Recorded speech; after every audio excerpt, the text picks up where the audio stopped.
Hai semua, selamat pagi. Hari ini kita akan bincang pasal bab 7, Sensukan semester 3, which is subtajuk dia 7.2, iaitu peranan dan tanggungjawab jurulatih. Okey, apa tu peranan, apa tu tanggungjawab? Okey, untuk peranan ni, peranan jurulatih bermakna tugasnya secara umum ada dalam konteks sesebuah organisasi atau secara bersendirian. Manakala tanggungjawab pula ialah memperkatakan tentang aktiviti yang dilakukan oleh seorang jurulatih. Okey, apa peranan jurulatih? Ada 9, iaitu yang pertama sebagai pendidik, iaitu mengarah untuk melakukan sesuatu aktiviti. Jurulatih dia mengarah seperti memberi maklumat berkaitan isu sukan kepada atlet, mengarahkan atlet untuk melakukan sesuatu ataupun melakukan sesuatu aktiviti untuk meningkatkan kecergasan atlet ataupun meningkatkan prestasi atlet tersebut. Yang kedua, pendisiplin, iaitu dengan mewujudkan ganjaran atau dendaan. Sebagai contoh, jurulatih perlu memantau atau memberi teguran ataupun amaran terhadap atlet jika dia membuat apa-apa kesalahan yang menyalahi undang-undang ataupun yang boleh menjejaskan dia punya prestasi sendiri. Ataupun sebaliknya, jika dia membuat sesuatu aktiviti yang boleh meningkatkan kecergasan dia ataupun meningkatkan prestasi dia, jurulatih haruslah memberi ganjaran supaya atlet itu sendiri lebih semangat. Seterusnya yang ketiga iaitu sebagai pegawai perhubungan awam, iaitu berhubungan dengan media dan orang awam. Dia senang cerita, jurulatih di sini dia sebagai orang tengah antara atlet dan orang awam ataupun dengan orang-orang media, macam wartawan begitu. Jadi sebagai contoh, hubungan yang baik dengan pihak pengurusan, wartawan dan penyokong dalam membincangkan dan berkongsi mengenai satu pasukan ni atau seseorang atlet tersebut. Yang keempat, sebagai pekerja sosial, which is dia membimbing, menasihat dan membantu. Jurulatih ni dia membimbing, memberi nasihat dan membantu secara sukarela dan percuma. Antara contoh ialah sentiasa membimbing dan memberi nasihat sama ada di dalam latihan atau di luar latihan. Yang pentingnya ialah secara sukarela dan percuma, ya. Yang kelima iaitu sebagai seorang saintis, di mana dia menganalisis, menilai dan membuat keputusan. Jurulatih ini dia mesti mengetahui macam mana untuk menilai kaedah penyampaian berasaskan teknologi yang sesuai untuk sesuatu situasi. Dalam masa yang sama, dia juga mampu menilai kemampuan teknologi sebuah organisasi, sama ada kemampuan individu ataupun peralatan yang dimiliki.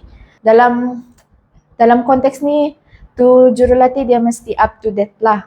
Dia ndak semestinya stick to traditional. Contohnya, dia boleh buat latihan menggunakan teknologi ataupun peralatan-peralatan yang trend ataupun baru.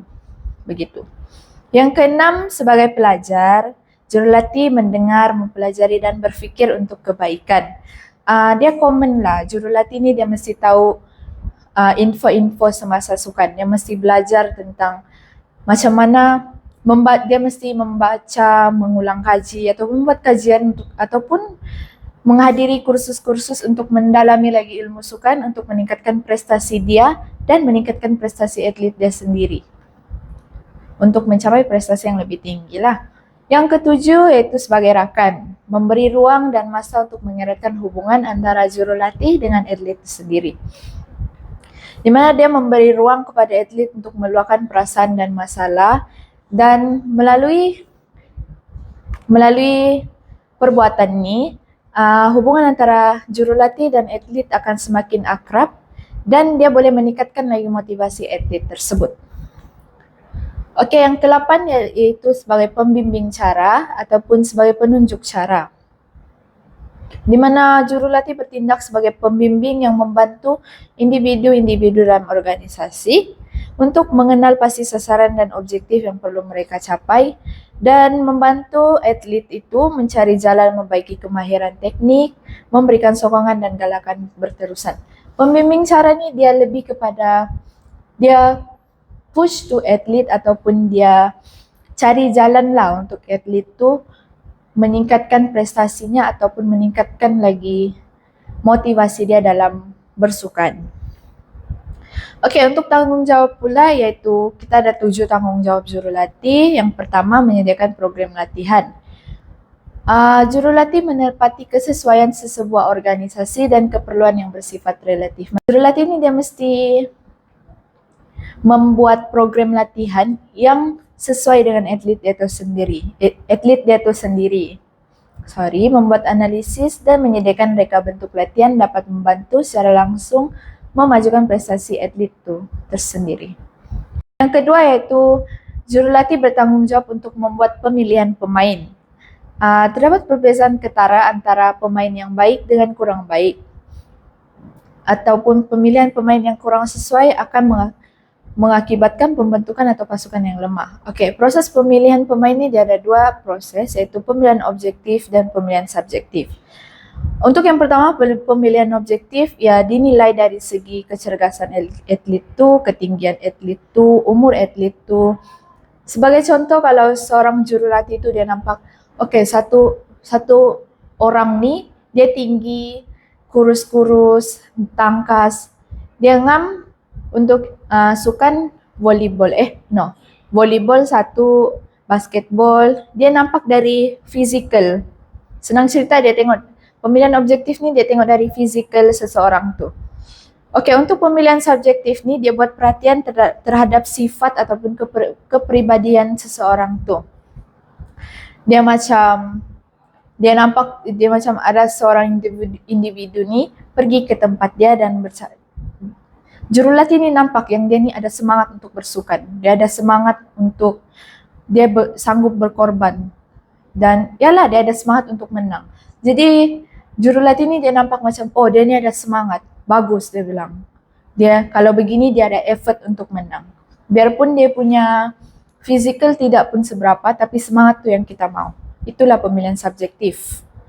Yang ketiga yaitu jurulatih bertanggung jawab untuk melatih, which is mengajar, memberi arahan, memberi penerangan ataupun mendemonstrasi, membuat simulasi, membetulkan kesalahan dan memotivasi. Terdapat banyak kaedah latihan seperti teknik permainan, latihan fungsian, permainan yang diubah sesuai ataupun latihan sepenuhnya. Yang keempat yaitu merangkas strategi.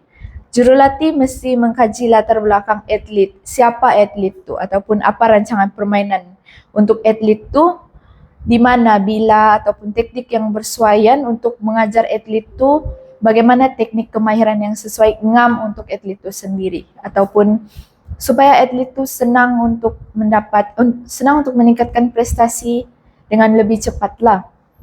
Maksudnya strategi yang sesuai untuk meningkatkan prestasi seseorang atlet itu. Yang kelima yaitu bentuk program latihan.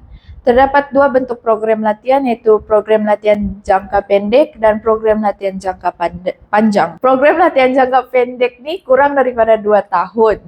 Yalah jangka pendek kan. Untuk yang jangka panjang 2 hingga 4 tahun lah. Yang jangka panjang ni selalunya prestasi dia lebih tinggi sebab tempo dia membuat latihan tu lebih lama dan dia lebih berpengalaman lah.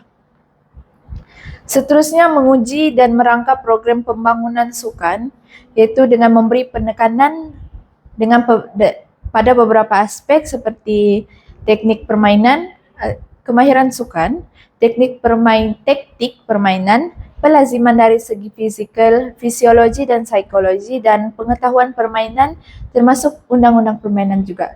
Itu sahaja dari saya. Sekian dan terima kasih. Bye-bye.